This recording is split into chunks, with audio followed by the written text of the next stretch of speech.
Why, the wickets are still standing, so you're getting irritated? Don't take Chennai wickets, okay? You're a big MS Dhoni fan. Yes. Sourav Ganguly brought some victories to us and brought a new spirit and of competitiveness. Dhoni brought a certain kind of calm and control. I think he did a great job for the country.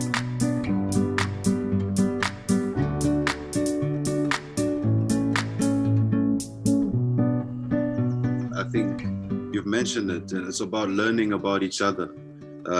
Taking it back to what we talked about right in the beginning, about you exploring the native Indians' culture and bringing awareness to it. And that's how we learn about each other. And as humans, we learn that we just all want to get along. So that's actually very liberating. How would you say one can liberate their minds, especially when they are in, I mean, we've been in a bubble. I'm going to be quite specific to sport. You know, when you are in a bubble, we tend to forget, or we tend to get a bit irritated now that we can't actually… Why, the wickets are still standing, so you're getting irritated? Sometimes, you know. Somebody is very happy the wicket is not falling. I'm happy that they are falling, trust me. Sometimes when you're in your room, it can get a bit hectic, and that's the phrase that comes to my head, is liberating your mind from negative emotion. How would you say people can actually practice that? See, we must understand this. Right now, how do I liberate this tree? I'm saying I don't have to liberate it, I just have to nourish it, it will grow as tall as it can, all right? The same thing with you, you have to nourish this life. Nourishment for the body is one kind which people know what to eat, even that they don't know, that also we are teaching them what to eat, what not to eat, that's another matter. But generally, let's say people know what to eat. But nourishing the other dimensions of the human being, what does it mean? See, a human being, in human being's experience of life, just fulfilling survival process and reproductive process is not going to settle him. This is true with every other creature. If they get to eat well and they get to reproduce, they're fine. Beyond that, they are not aspiring for anything else. They are quite fine. They are not suffering insecurities of what I can be, what I cannot be. You know, a lion in Africa is not worried, will I become a good lion or will I become a house cat, what is my problem? He has no such problems, he just had to get food. If he eats well, he becomes a good lion, that's all. But that is not the case with the human being. When survival is in question, it's a big issue.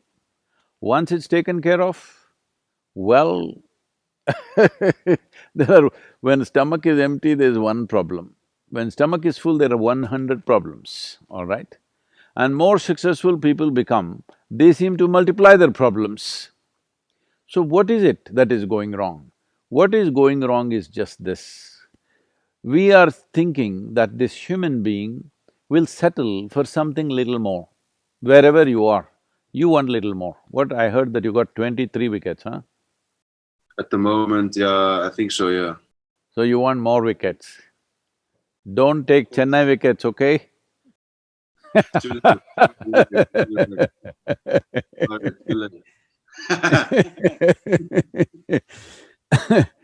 You're a big you're a big MS Dhoni fan. Yes. I think he brought… I just met him, just saw him once on a golf course, I didn't really get to chat with him or anything, just met him and said hello, kind of thing. But I think he brought a new sense of life to Indian cricket, you know. Yeah, he's a Well, legend. Sourav Ganguly brought some victories to us and brought a new spirit and of competitiveness. But Dhoni brought a certain kind of calm and control and, you know, completely a different kind of atmosphere on the cricket field. a sense of bonding with everybody. I think he did a great job for the country, and now I think the youngsters have built upon that in a much better way. That's a great thing. Oh, Anyway, actually, leaving… yes. You're going to go to cricket conversation now. On that point, I think I got your point though when it comes to nourishing yourself and being grateful for what you have. That when you do, you always want more and more and more. But when does it cap? Is that where you were at, or were you going to say more on that? In a way, let us say I will make you the king of this planet. Yeah. You're looking… come on, man, I won't make such a blunder. You'll knock down everything with your ball. So suppose you become the king of this planet, will you be fulfilled? No. Now, you're already looking up, you're looking at the moon, I can see that. You would want the moon also. If I give you the moon, will you settle? No, you'll want the other planets. If I give you the entire solar system, will you settle? No, you look at the galaxy. So there is something within a human being longing to expand. Yeah. So if you really look at it, you're not looking for more, you're looking for all. You want to expand limitlessly. Please see, if I make you king of one galaxy, will you not look at the other galaxies? You definitely will, isn't it? So there is something within a human being longing to expand limitlessly. When I say limitlessly, it wants to become boundless. But the world of physicality is a world of boundaries. Without a defined boundary, there is no physical existence. So now your longing to be boundless means unknowingly you're longing to be beyond your physical nature, but you are trying to settle it with little more money, little more wealth, little more shopping, little more this and that, but it will not settle that way. Somebody was telling me recently, I met someone in who's a big achiever in United States, and he was saying, I thought if I make money, if I build this big house and become famous, it'll settle, but it is not… the scratch is not settling the itch. It doesn't, because the longing is to expand limitlessly. So can you become limitless physically? In what sense? Like… No, can your physical body become limitless? Don't try that. No, physical has to have a boundary. Defined boundary is the basis of physicality. But there is a longing here which wants to become limitless. So this longing to become limitless means in some way you're longing to be something more than your physical nature, because your physical nature is an accumulated process, isn't it? You were not born like this. You were born like this, but you became this much, because this is an accumulation of food that we have eaten. What you call as mind is also an accumulation of impressions and experiences that we have gathered. So how much ever you accumulate, it will not become boundless. But there is something within you longing to be boundless. If this has to be settled, your experience of life has to go beyond your physical nature. When that happens, now we will apply the most corrupted word in the world, spiritual. Because everybody has distorted this word in so many different ways. Essentially, it means your experience of life has transcended the limitations of your physicality. Because physicality comes with limitations. Physicality comes with cyclical compulsions. Right now, you and me are fine. If you sit here for another 3-4 hours, we want to go to the bathroom, then we want to eat something, then we want to drink something. This is a cycle of compulsions. So, physical nature is like this only. So, there is something here which wants to go beyond all these cycles, that is called as the spiritual process. So, spirituality does not mean going to the temple, church or mosque. It is about turning inward and knowing that which we are. That which we gathered is one thing. See, what you gather is yours. But what you gather cannot be you, isn't it? It can belong to you, but it cannot be you. Right now, this is the fundamental mistake humanity is making. What we have gathered, we think it's me. The moment you make this mistake, it's endless problems. Whichever way, just see, tell me one thing that human beings are not suffering. If they're poor, they suffer their poverty. Make them rich, they suffer the taxes. If they're not educated, they suffer that. Put them to school, endless suffering. If they're not married, they suffer that. Get them married, don't tell me, all kinds of things will happen. You tell me one thing that they are not suffering.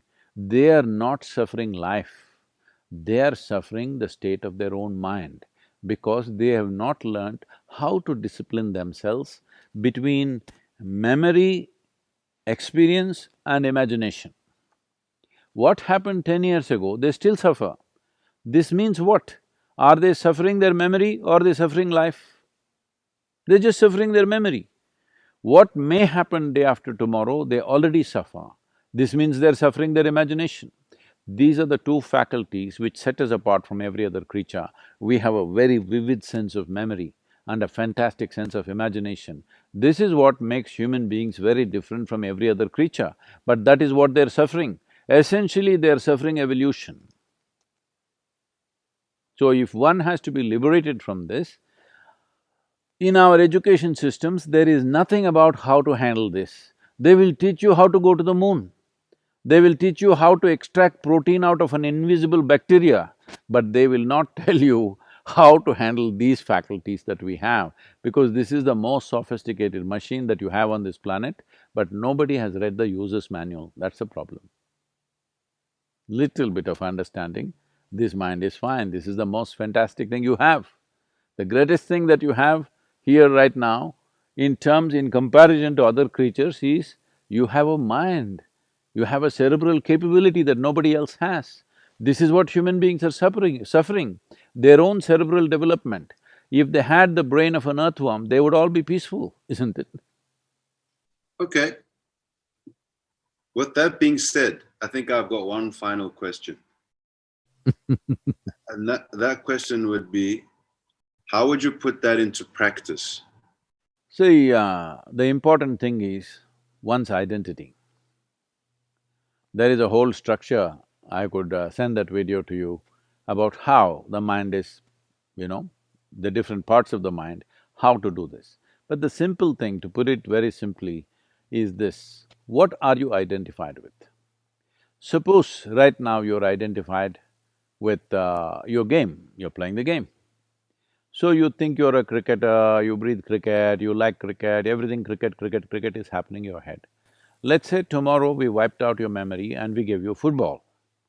And now you think, I'm a football player, football player. Now in your dream also, only football will bounce, not the cricket ball. So now you think, I'm South African. Now everything works around that. Now you think you're a particular race or religion or whatever. Every identity that you take on, your mind will work only to protect that. Your intellect will essentially function only to protect that. This is why, like I was saying yesterday, I was at Martin Luther King's memorial. Why do people get to do such horrible things? Because they're identified with something and it makes it all look good. When such things were being done, because it's not one or two people doing some evil, it's a whole population doing it, a whole generation of people doing it, all right? So that can only happen because you fixed an identity which makes you feel it's all good. So in the name of your country you can kill, in the name of your religion you can kill, in the name of your race you can kill, in the name of your caste, creed, whatever other nonsense you identified with, you can kill, all right? This is simply because you're identified with something which is limited, but something within you is longing to become boundless. This needs a cosmic identity. A little bit of work, everybody can do this. That if you just breathe consciously, you understand your lung is not just here, it's the entire bubble of atmosphere is your lung, isn't it? Hello? Little bit is in and out, push, it's happening, but tell me, isn't this a whole bubble of your breath all over? Right now, last 36 days I've been traveling all over the place. Where all I left my exhalation, is anybody calculating? Or where all I took my inhalations, anybody calculating? I'm saying at least identify with the world in which you live. Global identity. Well, you can have smaller identities of nationality, race, community, family, it's all fine. But the fundamental identity has to be much larger than what you can see. Globe used to be a wonderful thing at one time, but now everybody can see the in and out of it. So I would say a cosmic identity is best. Your identity should be such that in your experience it is limitless. Once you take on an identity like this, your mind is not a problem at all. Because once you are not identified with anything that you can see here, believe me, if you sit here, you will sit like me without a single thought on your mind. Nothing happening in my head, empty. Yeah. No, that's very interesting. I guess that's why you have a lot of people, indigenous people, or Africans who believe in a god. They don't know what this god is, but they believe in a god. You got people in India, they believe in many different gods. No, we create them, huh? We create them, huh? Yeah, and it's fascinating, and it touches on what you're saying. You have the Japanese culture, where they focus on, what you're saying is, if you attach yourself to an ego, you limit yourself. But then when you Now, who is this? Who is this Mr. Ego, KG? the ego is the mind, isn't it? No. See, Mr. Ego is a fall guy in everybody's life. When you're wonderful, you say, this is me. But when you do something nasty, you say, it's Mr. Ego. We must stop this, because within you there is only one person. You are an individual. That means you're not further divisible. This is very important. You do not divide yourself into my higher self, lower self, my ego, my super consciousness, all this. This is an individual. This is me. Sometimes I'm wonderful, sometimes I'm nasty, sometimes I'm fantastic, sometimes I'm horrible. If you see this, the horrible will go out of your life, if you see this is me. But it was Mr. Ego doing that, so you're never going to fix it. So don't create other guys, these are fall guys. If you bowl well, it's you. If you don't bowl well, it's you, all Yes. right? Fix that one thing, you will see you will bowl very well. Yes. Let's end on that. Chennai Super Kings go easy, huh? No, we've already played them twice, so we're done with Chennai Super Kings. Ah. I'm tired of Chennai winning. I'm tired of them winning. It's our turn now. It's our turn. All the best, KG, huh? You must play well, you're a young man, you've done very well. Great to see you from South Africa. I think at one time you guys had a great team and now it's a little down, but it's great to see that you're shining the way you're doing. And what speeds are you hitting, huh? Around the 140 to 150. Oh, that's great. That's great. And what you're doing, swinging this way, that way, I've not seen you play, man. I should watch it. All the Yes. best for your game coming up. Thank you so much. No, Thank thank you, you KG. for chatting. Thank I you. hope we will chat soon. Thank you. Yep.